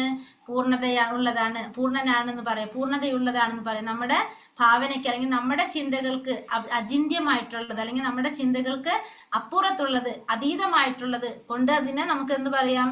പൂർണ്ണസത്ത എന്ന് പറയും. അത് പൂർണ്ണമാണെന്ന് പറയാം. അല്ലെങ്കിൽ അത് പൂർണ്ണമല്ല. ഇവിടെ പറയുന്നു, എങ്ങനെയാണ് നമ്മൾ പറഞ്ഞ പൂർണ്ണതയാണെന്ന് മനസ്സിലാക്കണമെന്ന് പറയുന്നത്, നമ്മളെ ശരീരത്തിന്റെ ഭാഗമാണെന്ത്? നമ്മുടെ കൈകള്. ഈ ശരീരത്തിലെ ഈ ഭാഗമായിട്ടുള്ള ഈ കരങ്ങൾ ഈ ശരീരത്തിലോട് ചേർന്നിരിക്കുമ്പോഴാണ് അതിനെന്ത് സാധിക്കുന്നത്? പൂർണ്ണമായിട്ട് പ്രവർത്തിക്കാൻ സാധിക്കുന്നത്. ഈ ശരീരത്തിൽ നിന്ന് വേർപെട്ട് കഴിഞ്ഞാൽ ഈ കൈക്ക് പൂർണ്ണമായിട്ട് പ്രവർത്തിക്കാൻ സാധിക്കുമോ? ഇല്ല. അപ്പൊ എങ്ങനെയാണ് ജീവാത്മാവിന്റെ പൂർണ്ണത തിരിച്ചറിയാൻ സാധിക്കും? നമ്മൾ ഓരോന്നിന്റെ പൂർണ്ണത മനസ്സിലാക്കാൻ സാധിക്കുന്നത് ആ ഭാഗം, നമ്മളെ ശരീരത്തിൽ ഇരിക്കുന്ന ഒരു ഭാഗം, ആ കൈ, നമ്മളെ കരങ്ങള് ആ ശരീരത്തിൽ നിന്ന് മാറുമ്പോ പിന്നെ ആ ശരീരത്തിൽ ആ കൈക്ക് എന്ത് ചെയ്യാൻ സാധിക്കില്ല? കരങ്ങൾക്ക് ഒന്നും ചെയ്യാനില്ല. പക്ഷെ ആ ശരീരത്തിനോട് ചേർന്നിരിക്കുമ്പോഴാണ് ആ കരങ്ങൾക്ക് എന്ത് സാധിക്കുന്നത്? പൂർണ്ണത കൈവരിക്കാനായിട്ട് സാധിക്കുന്നത്. അതേപോലെ തന്നെ ജീവസത്ത പൂർണ്ണസത്തയുടെ ഭാഗവും അംശവുമായതിനാൽ അത് പൂർണ്ണമാകുന്നു. അതുപോലെ തന്നെ ജീവാത്മാവ് ഭഗവാന്റെ അംശമാണ്. ഭാഗമാണ്. അതുകൊണ്ട് എന്താണ്, അത് പൂർണ്ണമാകുന്നു. പൂർണ്ണ സത്തയുടെ സേവനത്തിൽ ഏർപ്പെടുമ്പോൾ മാത്രമേ മനുഷ്യ ജീവിതത്തിന്റെ പൂർണ്ണത സാക്ഷാത്കരിക്കാനായിട്ട് സാധിക്കുള്ളൂ. അപ്പൊ അത് നമുക്ക് മനസ്സിലാക്കാം. നമ്മളിപ്പോ ഭഗവാന്റെ അംശമാണ് നമ്മളെല്ലാവരും. ഭഗവാനിൽ നിന്ന് നീങ്ങുമ്പോഴാണ് നമുക്ക് നമ്മുടെ പൂർണ്ണത നഷ്ടപ്പെടുന്നത്. ഇപ്പൊ തീയില് തീപ്പൊരി ഉണ്ട്. നമ്മൾ ആ തീയിൽ നിൽക്കുമ്പോൾ ആ തീയുടെ ഗുണങ്ങളെല്ലാം എന്തിനുണ്ട്, ആ തീപ്പൊരിക്കുണ്ട്. പക്ഷെ ആ തീയിൽ നിന്ന് ആ തീപ്പൊരി അകലുമ്പോൾ എന്ത് സംഭവിക്കും, ആ തീയുടെ ഗുണങ്ങളെല്ലാം ആ തീപ്പൊരിയിൽ നിന്ന് നഷ്ടമാകും. അതേപോലെ തന്നെയാണ് നമ്മൾ ജീവാത്മാക്കള് ഭഗവാനോട് ചേർന്നിരിക്കുമ്പോൾ നമുക്ക് എന്തുണ്ട്, ആ ഗുണങ്ങളെല്ലാം നമുക്കുണ്ട്. പക്ഷെ ഭഗവാനിൽ നിന്ന് അകലുമ്പോൾ നമുക്ക് എന്ത് സാധിക്കും, നമ്മുടെ ആ ഗുണങ്ങൾ നമുക്ക് നഷ്ടമാകും. അപ്പൊ നമ്മുടെ മനുഷ്യ ജീവിതത്തിന്റെ പൂർണ്ണത സാക്ഷാത്കരിക്കാൻ സാധിക്കുന്നത് എപ്പോഴാണ്, ഭഗവാന്റെ സേവനത്തിൽ ഏർപ്പെടുമ്പോൾ. ഭഗവത് സേവനത്തിൽ ഏർപ്പെടുമ്പോഴാണ് നമുക്ക് എന്ത് സാധിക്കുന്നത്, ആ ജീവിതത്തിന്റെ പൂർണ്ണത സാക്ഷാത്കരിക്കാനായിട്ട് നമുക്ക് സാധിക്കുന്നത്. പൂർണ്ണ സത്തയെ പറ്റിയുള്ള അജ്ഞതയാണ് എല്ലാത്തരം അപൂർണ ബോധത്തിന് കാരണം. അപ്പൊ എന്തുകൊണ്ടാണ് നമ്മുടെ കാര്യങ്ങൾ പൂർണ്ണമാകാത്തത്, പൂർണ്ണ സത്തയെ കുറിച്ചുള്ള അജ്ഞത. നമ്മളെ അജ്ഞതയാണ് എല്ലാത്തരം അപൂർണതാ ബോധത്തിനും കാരണം. നമ്മളെ അജ്ഞത, നമുക്ക് എന്തില്ല, ആ ഭഗവാനെ കുറിച്ച്, ആ പൂർണ്ണ സത്തയെ കുറിച്ചുള്ള അറിവില്ലായ്ക. ജീവജാലങ്ങൾക്ക് ഇന്ദ്രിയ സുഖം പൂർണ്ണ സത്തയുമായി പൊരുത്തപ്പെടാതെ ആസ്വദിക്കാനായിട്ട് കഴിയില്ല. ഇന്ദ്രിയ ആസ്വാദനത്തിന്റെ വഴി തെറ്റിക്കുന്ന ജീവിതമാണ് മായ. അപ്പോ ജീവജാലങ്ങൾക്ക് എന്ത് സാധിക്കില്ല, ഇന്ദ്രിയ സുഖം പൂർണ്ണ സത്തയുമായി പൊരുത്തപ്പെടാതെ ആസ്വദിക്കാനായിട്ട് സാധിക്കില്ല. അപ്പൊ ഇന്ദ്രിയാസ്വാദനത്തിന്റെ വഴി തെറ്റിക്കുന്ന ജീവിതം, അതാണ് എന്ത്, മായ എന്ന് പറയുന്നത്. അപ്പൊ നമ്മുടെ ഇന്ദ്രിയങ്ങള് എല്ലാം നിയന്ത്രിക്കുന്നത് ആരാണ്, ഋഷികേശനായിട്ടുള്ള ഭഗവാനാണ്. അപ്പൊ നമ്മുടെ ഇന്ദ്രിയങ്ങള് ഭഗവത് സേവനത്തിന് വേണ്ടി ഉപയോഗിക്കുമ്പോഴാണ് നമുക്ക് എന്ത് സാധിക്കുന്നത്, നമുക്കത് പൂർണ്ണത കൈവരിക്കാൻ സാധിക്കുന്നത്. ഭഗവാന്റെ ആസ്വാദനത്തിന് വേണ്ടിയിട്ട് നമ്മളെ ഇന്ദ്രിയങ്ങള് ഭഗവത് സേവനത്തിന് വേണ്ടി നമുക്ക് ഉപയോഗിക്കാൻ സാധിക്കാം. അല്ലാതെ ജീവജാലങ്ങൾക്ക് ഇന്ദ്രിയ സുഖം പൂർണ്ണ സത്തയുമായി പൊരുത്തപ്പെടാതെ നമുക്ക് ആസ്വദിക്കാൻ സാധിക്കില്ല. നമ്മുടെ ഇന്ദ്രിയങ്ങളെ സന്തോഷിപ്പിക്കാൻ വേണ്ടിയിട്ട് നമ്മൾ ശ്രമിക്കുമ്പോൾ അതെന്താണ്, ആ ആസ്വാദനത്തിന്റെ വഴിതെറ്റിക്കുന്ന ജീവിതത്തെ നമുക്ക് എന്തു പറയാം, മായ എന്ന് പറയാം. അതായത് നമ്മുടെ ഇന്ദ്രിയ ആസ്വാദനത്തിന് വേണ്ടി നമ്മൾ ശ്രമിക്കുകയാണെങ്കിൽ അത് എന്ത് തരത്തിലുള്ള ജീവിതമാണ്, മായയിൽ അകപ്പെട്ട ജീവിതമാണ്, മായയാണെന്ന് പറയാം. നമ്മൾക്ക് ഇന്ദ്രിയ സുഖം പൂർണ്ണമായിട്ട് കിട്ടണമെങ്കിൽ എന്ത് വേണം, ഭഗവാന്റെ സേവനത്തിൽ ഏർപ്പെടാം. ഭഗവാന്റെ സന്തോഷത്തിന്, ഭഗവാനെ പ്രീതിപ്പെടുത്താൻ ശ്രമിക്കുമ്പോഴാണ് നമുക്ക് എന്ത് അനുഭവിക്കാൻ സാധിക്കുന്നത്, ആ ഇന്ദ്രിയ സുഖം അനുഭവിക്കാനായിട്ട് സാധിക്കുന്നത്. അതായത് നമ്മളൊരു പൂവെടുത്ത് മണക്കുന്നത് ഭഗവാൻ ആഗ്രഹിക്കുമ്പോഴാണ് നമുക്ക് എന്ത് സാധിക്കുന്നത്, നമുക്ക് ആ പൂവെടുത്ത് മണക്കാനായിട്ട് സാധിക്കുന്നത്. അല്ല നമ്മുടെ ആഗ്രഹത്തിന് നമ്മൾ അത് ചെയ്യുകയാണെങ്കിൽ അതെങ്ങനെയാണ്, അത് നമ്മുടെ ആസ്വാദനം വഴിതെറ്റിക്കുന്ന രീതിയിലുള്ള ആസ്വാദനമാണ് എന്ന് പറയാം. അതാണ്, ആ ജീവിതമാണ് എന്ത്, മായ എന്ന് പറയുന്നത്. ഹരേ കൃഷ്ണ കൃഷ്ണ കൃഷ്ണ ഹരേ ഹരേ, ഹരേ രാമ രാമ രാമ ഹരേ ഹരേ. വാഞ്ചാകൽപതരൂപേശ്ച കൃപാ സിന്ധോഭ്യവച്ച പതിതാനാം പാവനേഭ്യോ വൈഷ്ണവേഭ്യോ നമോ നമ. അനന്ത കോടി വൈഷ്ണവ ഭക്തവൃന്ദി കി ജയ്, ശ്രീല പ്രഭുപാദ് കി ജയ്, ഗുരുദേവ് കി ജയ്, നിത്തായ് ഗുരുപ്രമാനന്ദേ, ഹരി ഹരി ബോൾ. ഹരേ കൃഷ്ണ. അപ്പൊ ഇതിൽ കുറെ കാര്യങ്ങള് നമ്മളെ ഭഗവത്ഗീതയിലുള്ള പോയിന്റ്സ് ആണ് നമുക്ക് വരുന്നുണ്ടാവാം. പഠിക്കാനായിട്ട് ഈ മന്ത്രങ്ങള് നമ്മൾ പഠിക്കുക. അപ്പൊ ആദ്യത്തെ ധ്യാന മന്ത്രം നമ്മൾ പഠിക്കുക, ഓം പൂർണ്ണമത പൂർണ്ണമിതം പൂർണ്ണാത് പൂർണ്ണമുദച്യതേ പൂർണ്ണസ്യ പൂർണ്ണമേതായ പൂർണ്ണമേവാവശിഷ്യതേ. അത് നമ്മൾ പഠിക്കുക, അതിന്റെ മീനിങ്ങും പഠിക്കാം നമുക്ക്. അത് കഴിഞ്ഞിട്ട് പിന്നുള്ള നമ്മൾ ഉപദേശാമൃതം പഠിച്ച പോലെ തന്നെ മന്ത്രങ്ങളാണ് ഇതില്. അപ്പൊ ആ മന്ത്രങ്ങളുടെ മീനിങ് നമുക്ക് പഠിച്ചു പോകാം. കാണാതെ പഠിക്കേണ്ടതാണ്, നമുക്കത് 5ാമത്തെ ലെവലിലേക്ക് പഠിക്കാം. ഇപ്പൊ നമ്മള് പഠിച്ചു പോകാം. അങ്ങനെ ഇതില് നമ്മൾ ഈ പറഞ്ഞതിൽ നിങ്ങൾക്ക് എന്തെങ്കിലും സംശയങ്ങൾ ഉണ്ടെങ്കിൽ നാളേക്ക് നോട്ട് ചെയ്തോളൂ.